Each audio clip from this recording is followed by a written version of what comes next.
नमस्कार, मैं हूं आलोक जोशी और आप देख रहे हैं आलोक अड्डा। और आज चर्चा करेंगे पेट्रोल और डीजल के दाम पर। पहली बार अपने याददाश्त में और मेरा ख्याल है इतिहास में पहली बार पेट्रोल का दाम डीजल के दाम से कम हो गया है, यानी डीजल ने पेट्रोल को पछाड़ दिया है। अब इस पर डीजल को बधाई दी जाए, पेट्रोल के को ढाढ़स बंधाया जाए या चिंता की जाए, ये सवाल है। इस सवाल पे हम चर्चा करेंगे। हमारे साथ एक खास मेहमान भी होंगे जो इस विषय को समझने में आपकी और हमारी मदद करेंगे। लेकिन उससे पहले मैं आपसे एक आग्रह कर लेना चाहता हूँ, और आग्रह ये है कि अगर अभी तक आपने मेरा यूट्यूब चैनल वन आलोक जोशी सब्सक्राइब नहीं किया है, तो सब्सक्राइब का बटन दबा दें, साथ में घंटी भी बजा दें ताकि आपको खबर मिल जाए जब नया वीडियो आए। और इस वीडियो के लिंक लाइक करना और अपने मित्रों के साथ शेयर करना न भूलें। आपको पता है, आलोक अड्डा आजकल मैं सत्यहिंदी.com पर भी करता हूँ। सत्यहिंदी.com एक कोशिश है कुछ पत्रकारों की सच को सामने लाने की। सच वो जो आसानी से सामने नहीं आ पाता है, जिसके रास्ते में तमाम बाधाएं हैं, रुकावटें हैं। इसमें आपकी मदद की, सहयोग की दरकार है। मदद करने के दो तीन तरीके हैं। एक तरीका है, इस पोर्टल पे जाएं, उसको देखें, तो वो आप आ गए हैं, देख रहे हैं। इसमें कोई अलग से कहने की बात नहीं है, बड़ी संख्या में सहयोग मिल रहा है इस रास्ते से। दूसरा रास्ता है कि जो ये काम हो रहा है इसके लिए आप कुछ भुगतान भी करें। एक रास्ता होता है चंदा मांगने का, हम लोग उस रास्ते पे नहीं जा रहे हैं। विज्ञापनों के भरोसे बहुत लंबे समय हम रहेंगे तो हमारा हाल भी वही होगा जो ट्रेडिशनल मीडिया का हुआ है, क्योंकि जो विज्ञापन देता है वो बदले में कुछ चाहता है। आप चाहते हैं कि खबरें और विचार आपके हिसाब से आए, जो आप देखना चाहते हैं, जो सुनना चाहते हैं, तो उसके लिए भुगतान कीजिए। भुगतान के लिए इस वीडियो के डिस्क्रिप्शन बॉक्स में एक लिंक है। उस लिंक पे क्लिक करेंगे तो आपको पता चल जाएगा कि कैसे भुगतान करना है। मेरा आपसे आग्रह है कि एक बार उस लिंक पर क्लिक जरूर करें। तो आलोक अड्डा में हमारे आज के मेहमान हैं एक वरिष्ठ पत्रकार। भारत में जब पेट्रोलियम पर कोई चर्चा नहीं करता था, तब वो पेट्रोलियम कवर करते थे और पेट्रोलियम की दुनिया के सबसे बड़े अखबार के भारत में संवाददाता थे, फिर उसके संपादक रहे। नरेंद्र तनेजा जी हमारे साथ। आज वो सीधे नहीं जुड़ पा रहे हैं, सिर्फ उनकी आवाज हमारे साथ है, फोन लाइन पर उपलब्ध हैं। तनेजा साहब, पहले तो ये समझाइए ये चल क्या रहा है। ये पहली बार इतिहास में डीजल ने पेट्रोल को मात दे दी है। तो डीजल को बधाई देने का वक्त है या पेट्रोल को ढाढ़स बंधाने का? देखिए, कोरोना वायरस ने बहुत सारे जो है अचंभे करे हैं। बहुत सारे ऐतिहासिक चीजें हुई हैं इस कोरोना वायरस के 4-5 महीने के काल में।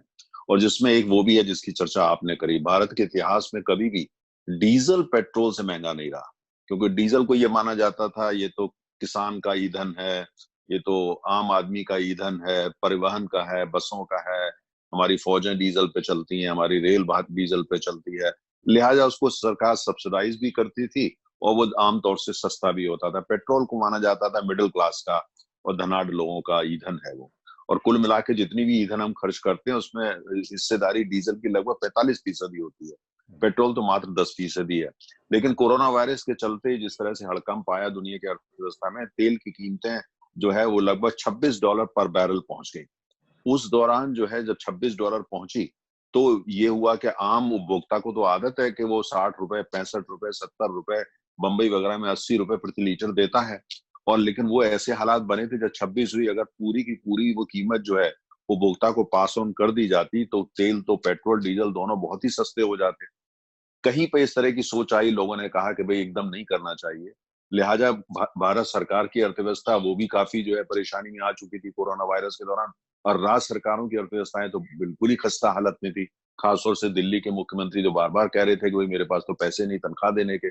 उस दौरान क्या करा गया कि केंद्र सरकार ने अपनी एक्साइज जो है उसमें ऐतिहासिक बढ़ोतरी कर दी, और साथ साथ राज्य सरकारों ने भी लगभग ऐतिहासिक बढ़ोतरी कर दी।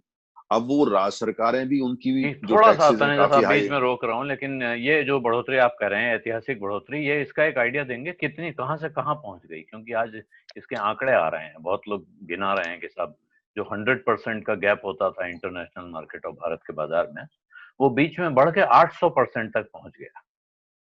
मतलब आप अगर सेफ मेरे ख्याल से ये आप कह सकते हैं कि 600% उसमें इंक्रीज हुई थी। टैक्सेस जो थे वो जिस हिसाब से बढ़ गए थे।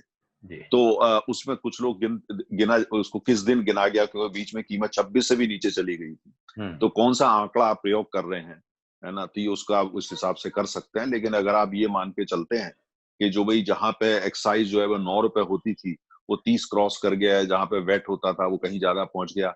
अब जैसे सरकारों ने राज्य सरकारों ने एकदम जो 6-6 रुपए, 8-8 रुपए, 7-7 रुपए प्रति लीटर बढ़ा दिया। तो ये सब जब जिस तरीके से हुआ, तो अब ये क्या आज की स्थिति ये है कि अर्थव्यवस्था में भारत सरकार के अगर आप देखें तो रेवेन्यू जो इस समय जो टैक्सेस जो कलेक्शन होता है उसमें 31% जो है कमी आ गई है, 31% कमी आई है। कई राज्य सरकारों का कहना है कि उनकी जो रेवेन्यू है वो उसमें लेकर 40% तक की कुछ लोग कमी बोल रहे हैं, कुछ 45 भी बोल रहे हैं। तो कुल मिला के राज्य और केंद्र दोनों जो है वो कोरोना वायरस के चलते अर्थव्यवस्था में जिस तरह की परेशानियां इसके चलते हुए सबका टैक्स कलेक्शन नीचे जा चुका है। लेकिन जो पेट्रोल और डीजल से जो आय है वो बड़ी स्थिर आय है, क्योंकि धीरे धीरे अर्थव्यवस्था खुल रही है। जहां 50% डिमांड पहुंची गई थी पेट्रोल और डीजल की, वो वापस जो है 70% से ऊपर जा चुकी है। आज की तारीख में लगभग 75% डिमांड जो है वो नॉर्मल उसमें वापस आ चुकी है। और ऐसा लगता है आने वाले 2 महीने के अंदर जो है डिमांड वापस लगभग 90% पहुंच जाएगी। अर्थात ये हुआ जब डिमांड बहुत कम होती है तो जाहिर है जो पैसा पेट्रोल और डीजल पे केंद्र सरकार को मिलता है या राज्य सरकारों को मिलता है, क्योंकि वॉल्यूम कम हो गया तो उनका टैक्स का जो पैसा आता है वो भी कम हो जाता है।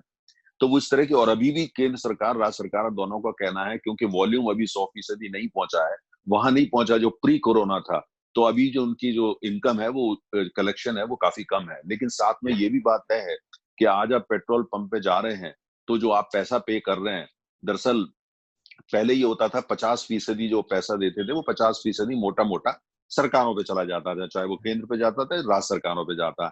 आज जी। की स्थिति ये है, अगर आप ग्राफिक बना करके देखें और ये हम्म, माने कि जो सरकारों के टैक्स हैं केंद्र और राज्यों को वो एक स्तंभ है, और जो हम्म, तेल का अर्थशास्त्र जो कीमत है वो दूसरा स्तंभ है, तो वो स्तंभ बहुत छोटा नजर आता है। टैक्सेस का जो स्तंभ है वो काफी बड़ा बहुत बड़ा मजबूत दिखता लंबा है। चौड़ा नजर आता है। तो जी। इसलिए जो है अब तर्क, अगर ये थोड़ा तर्क संगत नहीं लगता, न्याय संगत तो बड़ा शब्द हो जाएगा लेकिन तर्क संगत नहीं लगता, क्योंकि अर्थशास्त्र के भी कुछ सिद्धांत होते हैं। तो जी। मुझे ऐसा लगता है कि इसको लेकर के थोड़ा सा काफी वो चल रही है, बातचीत चल रही है। वो लोग जो सेक्टर को समझते हैं और जो जिनकी बात में थोड़ा वजन भी माना जाता है वो हम भी उसमें शामिल हैं। सब लोग कह रहे हैं कि शायद उपभोक्ता को थोड़ा रिलीफ की जरूरत है, क्योंकि उपभोक्ता जो है अब जो भी घर से बाहर निकल रहा है अपना वाहन लेके वो इसलिए निकल रहा है तमाम जगह क्योंकि उसके पास विकल्प नहीं है, क्योंकि जी। मेट्रो चल नहीं रही ठीक तरह से, पब्लिक ट्रांसपोर्ट ठीक तरह चल नहीं रहा, सोशल डिस्टेंसिंग के चलते आपके पास आदमी, विकल्प नहीं हाँ, है। आदमी दूसरी डर तरफ भी रहा है, वो पब्लिक ट्रांसपोर्ट में जाने से घबरा रहा है, तो सोचता है कि अपनी पब्लिक गाड़ी में ट्रांसपोर्ट निकले। में डर भी रहा है। तो वो व्यक्ति जो पहले कभी पब्लिक ट्रांसपोर्ट सिर्फ शनिवार और इतवार को यूज करता था परिवार के साथ जाने के लिए, आज अपनी वो गाड़ी। रोजाना अपने काम के जाने के लिए उसका प्रयोग कर रहा है। तो ऐसे में अब ये प्रश्न बनता है, क्या ये तर्कसंगत है? क्या आप जो है ऐसे में उसको जो है ये कहें कि भाई आप टैक्स के लिए इतना पैसा दें, चाहे वो केंद्र का हो या राज्य का हो?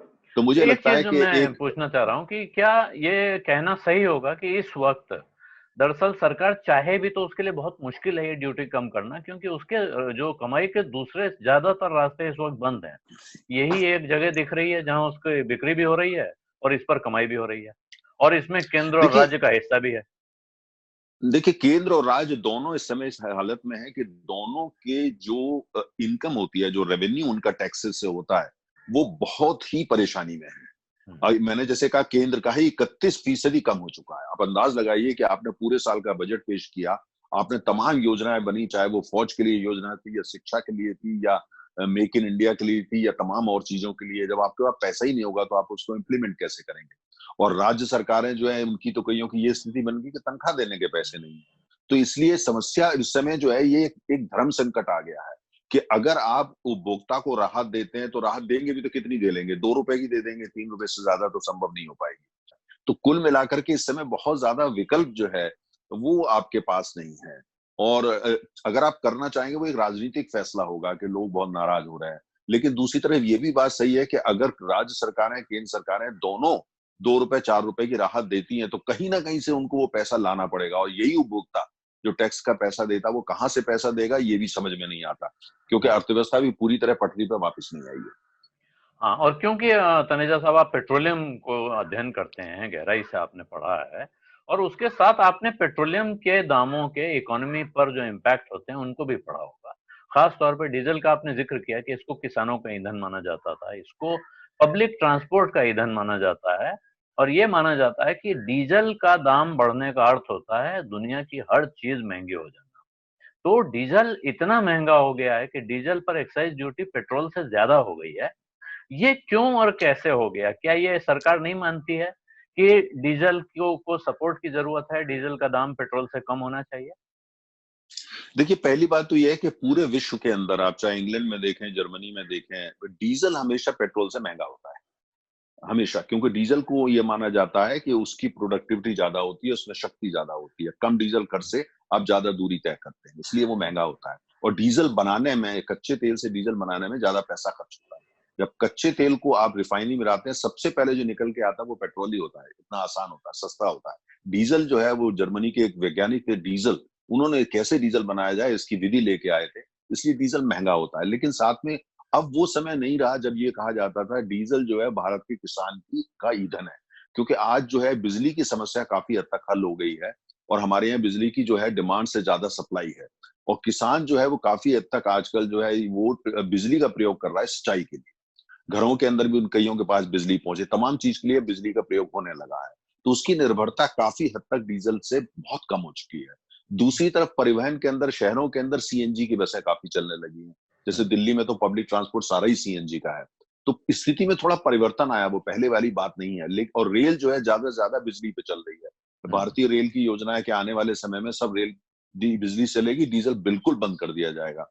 और तो इसलिए जो है कुल मिलाकर के जो अर्थशास्त्र, दूसरी तरफ अभी आज की स्थिति ये है कि जो डीजल का बोलते हैं ये इन्फ्लेशनरी इफेक्ट होता है, डीजल महंगा हो तो उससे मुद्रास्फीति बढ़ती है, अर्थात महंगाई बढ़ती है।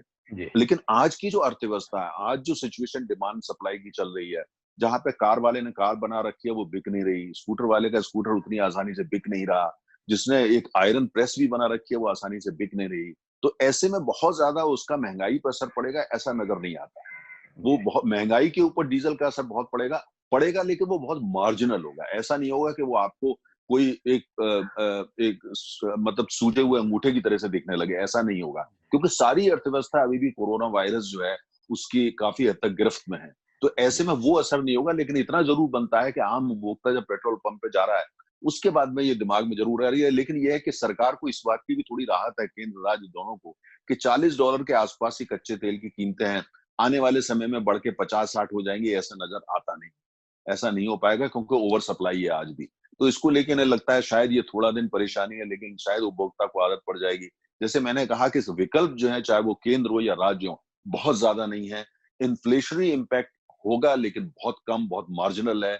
और उसकी जो राजनीति पे भी कोई असर पड़ने वाला नहीं है, क्योंकि ऑयल पॉलिटिकल कमोडिटी होता है, कि फिलहाल ऐसा कुछ होगा वो भी नजर नहीं आता। कोरोना वायरस की जो धुंध है, उसके जो बादल हैं, उन सब ने कुल मिलाकर तमाम फंडामेंटल्स जो है उनको एक अजीब तरीके से इम्पैक्ट कर रखा है, जिसको डी कोड करना आज सबके लिए मुश्किल हो रहा है।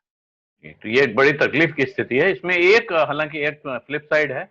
बहुत सारे लोग जो डीजल की कार खरीदते थे पैसा बचाने के लिए, और खासकर शहरों में बहुत महंगी एसयूवीज, जिनको देखकर पड़ोसी चिढ़ते थे कि हमसे इसने इतनी महंगी कार खरीद रखी है और सस्ते डीजल का इस्तेमाल कर रहा है, वो लोग बड़े खुश नजर आ रहे हैं कि लो भाई अब मजा लो, गाड़ी भी महंगी नहीं खरीदी है, अब बिल्कुल, फ्यूल भी महंगा भरो। नहीं नहीं बिल्कुल आपने सही कहा। दरअसल जिस समय के डीजल जो है सब्सिडाइज किया जाता था, तो हम भी उन लोगों में शामिल थे जो आपके चैनल्स पे आके बोलते थे भाई ये आदमी जो मर्सिडीज और बीएमडब्ल्यू चलाता है डीजल से, एसयूवी चलाता है, उसको क्यों टैक्स पेयर सब्सिडाइज कर रहा है। एक समय था जब 9 रुपए प्रति लीटर की सब्सिडी डीजल पे हुआ करती। तो लेकिन बाद में धीरे धीरे धीरे कर करके, खासतौर से जब से आज की जो सरकार आई है, इन्होंने डीजल को पहले डीरेगुलेट किया, डी कंट्रोल किया, उसके बाद जो गैप था उसको खत्म कर दिया, कंपनियों को पूरी छूट दे दी कि भाई आप जो है पूरा पैसा वसूल करिए।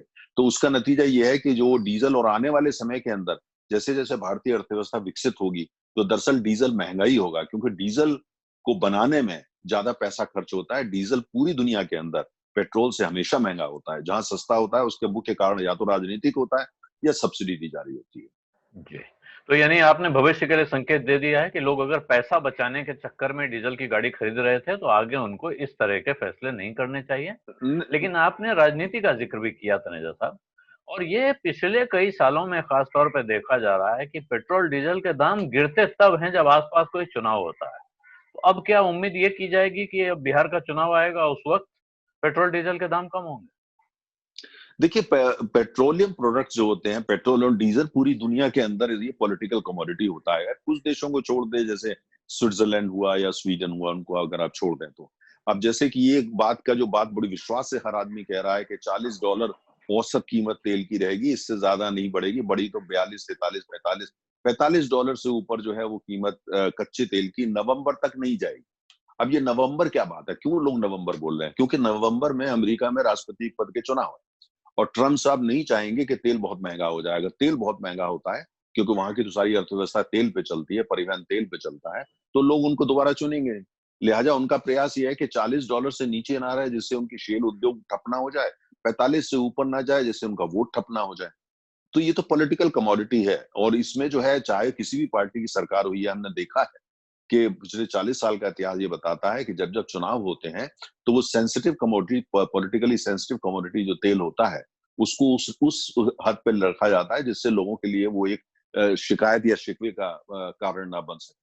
तो उसमें बड़ा उसका तरीका मेन यही होता है कि भाई 70% से ज्यादा कंपनियां जो है वो तो सरकारी हैं।